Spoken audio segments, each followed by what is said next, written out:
యాదాద్రి భువనగిరి జిల్లా యాదగిరిగుట్ట మండలం గౌరాయపల్లి గ్రామ పంచాయతీ పరిధిలో ఉన్నాం. ఇక్కడ బీఆర్ఎస్ పార్టీ నుంచి గ్రామశాఖ అధ్యక్షునిగా కొనసాగుతున్నారు ఆత్కూరి ఐలయ్య గారు. ఇప్పుడు పార్టీ బలోపేతానికి ఎలాంటి కార్యక్రమాలు నిర్వహిస్తున్నారో, పార్టీ ఒక యువకుడిగా ఉన్నారు బీఆర్ఎస్ పార్టీ నుంచి. గతంలో తెలంగాణ ఉద్యమంలో కూడా కీలక పాత్ర పోషించినారు ఐలయ్య గారు. నమస్కారం ఐలయ్య గారు. మీరు బీఆర్ఎస్ పార్టీ అంటే ఫస్ట్ ఉద్యమ పార్టీ నుంచి రాజకీయ పార్టీగా ఆవిర్భావం చెందింది. గతంలో ఉద్యమ కాలం నాటి పరిస్థితులు ఏ విధంగా ఉండే, బీఆర్ఎస్ పార్టీ అధికారంలోకి వచ్చిన తర్వాత ఎలాంటి అభివృద్ధి సంక్షేమం జరిగిందంటారు? అందరికీ నమస్కారం. ఏమనగా తెలంగాణ యుద్ధంలో కొట్లాడడం జరిగింది, తెలంగాణ తెచ్చుకోవడం జరిగింది.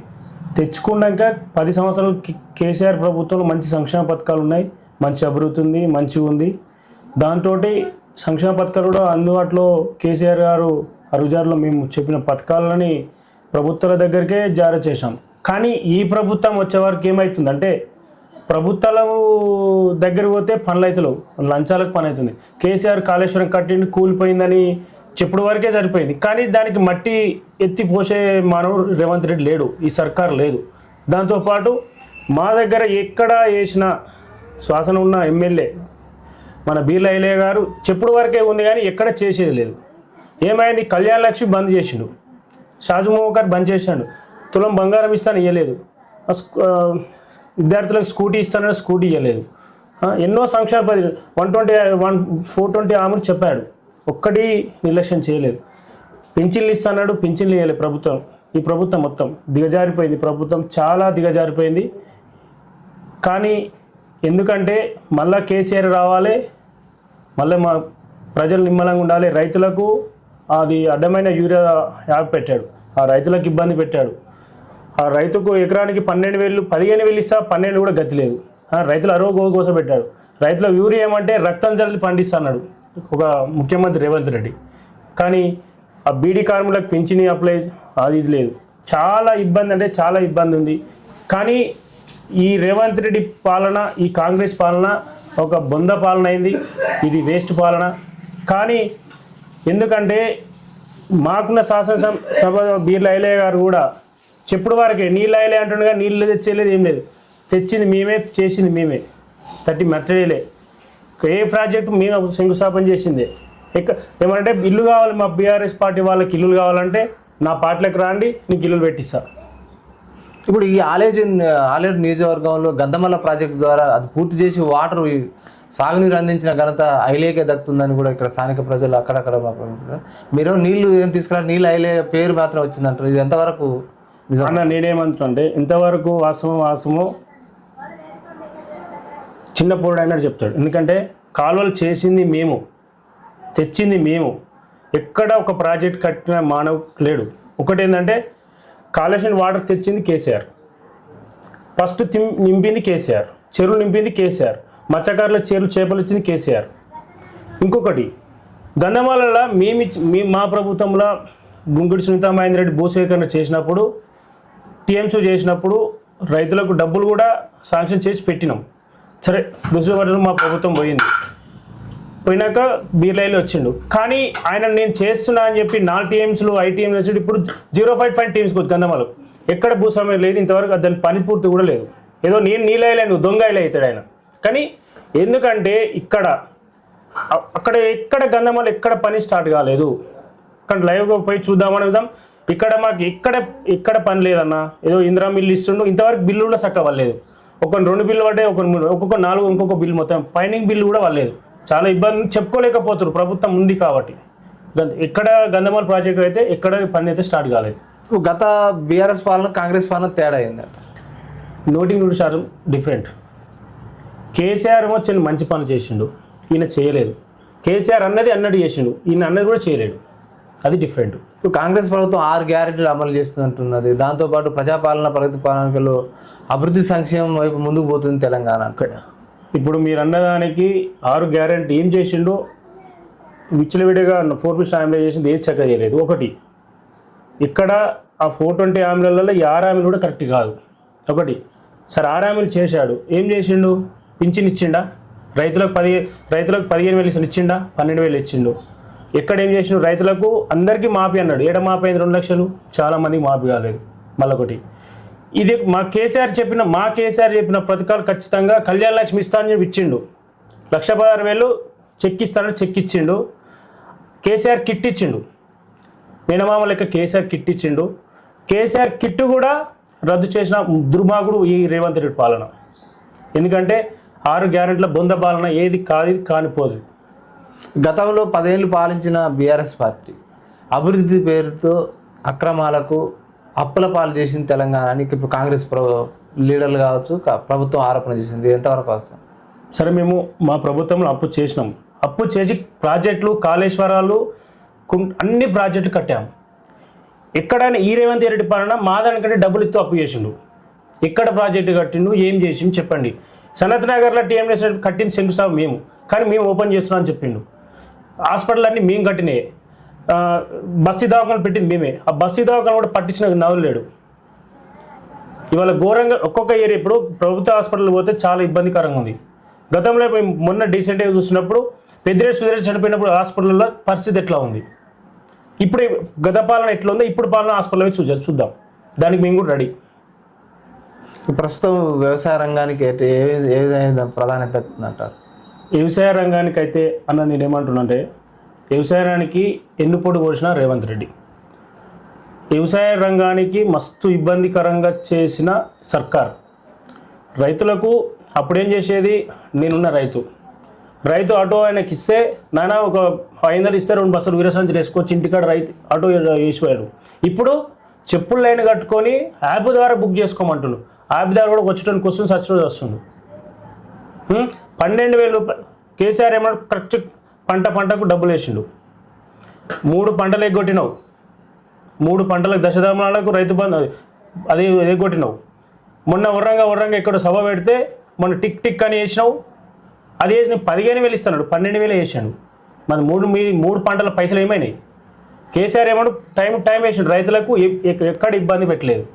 రైతులకు అనేది కేసీఆర్ దేవుడు. ఇప్పుడు మళ్ళీ పోనీ కేసీఆర్ 24 అవర్స్ కరెంట్ రైతులకు ఇచ్చిండు.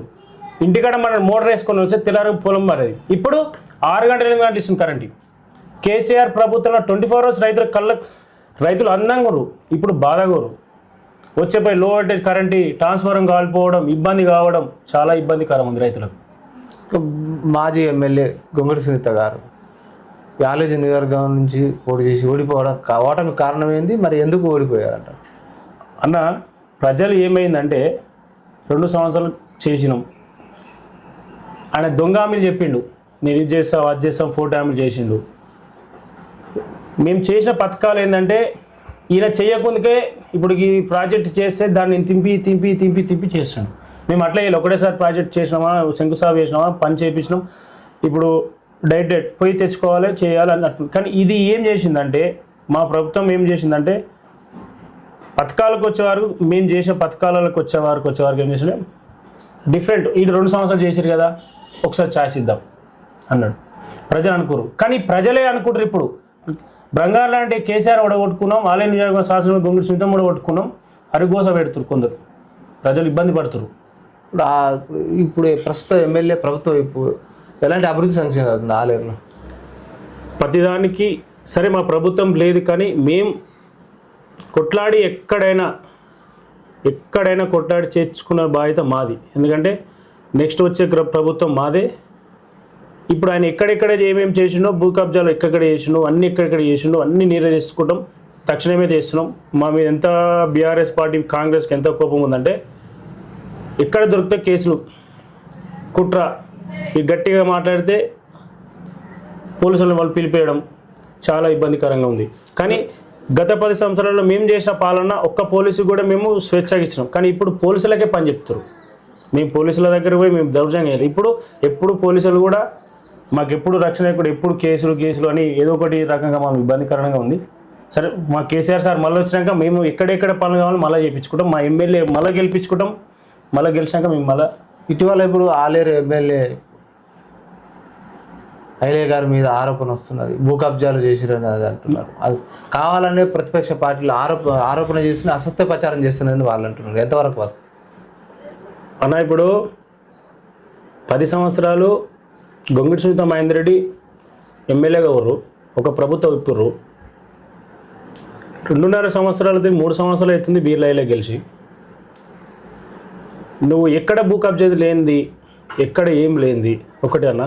నీకు ఏంచలు వస్తున్నాయి బండ్లన్నీ, ఇక్కడికి వెళ్ళి వస్తున్నాయి. దేనికోసం సంపాదిస్తున్నావు? ప్రజలే కదా, నువ్వు ప్రజల మనిషివే. ప్రజల కోసం కొట్లాడు, ప్రజల కోసం చెయ్యి, కానీ ప్రజలు ఇబ్బంది పెట్టకు. చేస్తున్నా అని చెప్పి చెయ్యి. మేము అడగనీకున్నాం, మేము చేయనీకున్నాం. కానీ అక్రమ సమాధి ఎట్లా సంపాదిస్తారు అంటే లైవ్లో ఉన్నాయి, డాక్యుమెంట్స్ సహా ఉన్నాయి. భూమి కబ్జా అది సత్యము, అది వాస్తవంగా చెప్పినా మాసపేట వెంచర్లే అనే ఊరు పుకార కూడా ఉంది. సో ఈ గ్రామ స్థాయిలో సమస్యలు బాగా ఉన్నాయి అంటున్నారు. చాలా వరకు గతంలో మిస్సింగ్ అయిన సర్వే నెంబర్లు కావచ్చు, ఇప్పుడు సాదాపైన పరిష్కారం కాలేదంటున్నారు. గ్రామంలో వీధి కుక్కలకు కోతుల పెడత కూడా ఉందంటున్నారు. ఈ సమస్య పరిష్కారానికి మీ బీఆర్ఎస్ పార్టీ పక్షాన్ని ఏమైనా పోరాటం కానీ ఏమైనా చేస్తున్నారో? ఎట్లా ఉంది మీ ఉద్యమాలు అన్న? ఇప్పుడు కుక్కల బెడత ఉంది, కోతుల బెడత ఉంది, ప్రజలకు ఇబ్బంది కూడా ఉంది. ఎందుకంటే పథకాలు అనేది లేకుండా ప్రజలకు ఇబ్బందిగా కరమైనది. ఇప్పుడు ఇందిరమ్మ ఇచ్చిండో, కట్టు అని ప్రభుత్వం ఒత్తిడి చేసింది. కట్టినాక ఏమైందన్న, 1 బిల్లు 2 బిల్లు వేసిండు, 4 బిల్లుకి ఇంతవరకు చాలామంది ఇప్పుడు 22 మంది 20 మంది ఇల్లు కట్టిరన్న. అలాగే లాస్ట్ ఫైనల్ బిల్లు కూడా ఇంక రాలేదు. మహిళలు, వితంతులు, వికలాంగులు, విండోస్ పెన్షన్ చాలామంది ఇబ్బంది పడ్డారు. ఇప్పటివరకు పింఛన్ ఇచ్చే గల్తలేదు. ఏదో ఆగస్టు 10 వరకే పింఛన్ ఇస్తా, కొత్త పింఛన్ అమలు చేస్తానన్న ప్రభుత్వం ఇంతవరకు అప్లై చేసుకోమని చెప్పిన ఇంత ఇచ్చిన మానవులు లేడు. ఈ గ్రామంలో డ్రైనేజ్ సమస్య కూడా బాగానే ఉంది అంటున్నారు. డ్రైనేజ్ సమస్య ఉంది అన్న. ఇప్పుడు అంతా అండర్ గ్రౌండ్ లైన్ అయింది. గత కేసీఆర్ ప్రభుత్వం నుంచి గొంగిడి సునీత మహేందర్ రెడ్డి చేసిన అభివృద్ధి ప్రకారంలో టోటల్ సీసీ రోడ్ కంప్లీట్. గతంలో కొన్ని చిన్న బిట్స్ ఉంటాయి, అవి కూడా చేసిర్రు. సార్ ఏ రకంగానూ మొత్తమే కంప్లీట్ చేసిర్రు. ఒక మెయిన్ సమస్య కొన్ని ఎస్సీ కాలనీ వాడు కొంచెం ఒక మురికి కొండ ఉంటుంది, ఈ వాటర్ అంతా అక్కడనే వెళ్ళిపోతే అక్కడ ఇబ్బందికరం ఉంది. చిన్న సమస్యలు ఉన్నాయి గ్రామంలో. ఇప్పుడు ఎంపీటీసీ జెడ్పీటీసీ ఎన్నికలు అంటే పెడతలేరు. దాంతోపాటు గ్రామ సమస్యల పట్ల పోరాడే ఇప్పుడు స్థానిక మండల పరిషత్ ఎన్నికలు నిర్వహించాలని కూడా మాకు అక్కడక్కడ ప్రజల నుంచి వస్తున్నా. నేనేమంటున్నా, ఈ ప్రభుత్వానికి దమ్ముంటే మొన్న సీసీ బ్యాంకులు ఎలక్షన్ పెట్టుకోకుండా ఎట్లా నామినేట్ పోస్ట్ ఇచ్చారో ఆ నామినేషన్ రద్దు చేసి ఎలక్షన్ రమ్మని చెప్పి మేము చూపిస్తాం. మా బీఆర్ఎస్ సత్తా ఏందో మేము చూపిస్తాం. అట్లనే ఇప్పుడు చెప్తున్నామన్నా, ఇప్పుడు ఎంపీటీసీ పెట్టినా జెడ్పీటీ వేసినా మా బీఆర్ఎస్ అంటే ఎగరడం ఖాయం. అంటే అంటే గ్రామ స్థాయిలో కావచ్చు ఎలక్షన్లు పెడితే ప్రభుత్వానికి ఓట్లు పడవన్న ఉద్దేశంతో పెడతలేదు అంటారా? అది ఎందుకంటే ఈ ప్రభుత్వం ఏం చేస్తుందంటే ఈ సిసిసి బ్యాంకు ఓట్లు పెట్టకుండా ఎప్పుడే మాకు 10 సంవత్సరాలు ఏం చేసిందంటే 10 సంవత్సరాల గవర్నమెంట్ ఏం చేసిందంటే ఎలక్షన్లతోటి ఎవరైనా గెలుపు ఓటమి. ఓటు పెడితేనే మనకు హక్కు. ఓటు లేని ఎట్లుంటుంది? నామినేట్ పోస్ట్ ఇచ్చారు ఎట్లుంటుంది? ఇప్పుడు అన్ని మండలాలకు పీసీసీ డైరెక్ట్ చేసేసారు. ఈ ప్రజా సమస్యల పట్ల మీ యొక్క పార్టీ విధానం ఏముంది? మీ భవిష్యత్తులో మీ ప్రణాళిక ఏముంది అన్న? ఇది అప్పటి నుంచి కొట్లాడేది ఏంటంటే ప్రజల కోసం కొట్లాడుకోవాలి, ప్రజలకు అందుబాటులో ఉండి. మేము ఇప్పుడు ఏం చేస్తున్నానో, నేను ఉండేవాడికి 8 సంవత్సరాలు గ్రామశాఖ పదవిలో కొనసాగించడం. ప్రజలకు ఏ ఇబ్బంది నుంచి నా దగ్గరకు వస్తే అయితే ఖచ్చితంగా నేను ఆ సమస్య కోసం తీరుతా, ఆ సమస్య కోసం పోట్లాడుతున్నా. ఆత్కూరి ఐలయ్య గారు బీఆర్ఎస్ పార్టీ గ్రామశాఖ అధ్యక్షునిగా ఎంతవరకు న్యాయం చేసినట్టు ఏం చెప్తారు? నేను మా ప్రభుత్వం ఉన్నప్పుడైతే కళ్యాణ లక్ష్మి కానీ ఏ పథకం రాని డైరెక్ట్ నా దగ్గరికి వస్తే నేను డైరెక్ట్ వాళ్ళని నేనే తీసుకొచ్చి ఇచ్చిన. అలానే ఎంఆర్ ఆఫీస్లో ఇప్పుడు దింపలే, నేను స్వయంగా తీసుకొచ్చి ఇచ్చిన.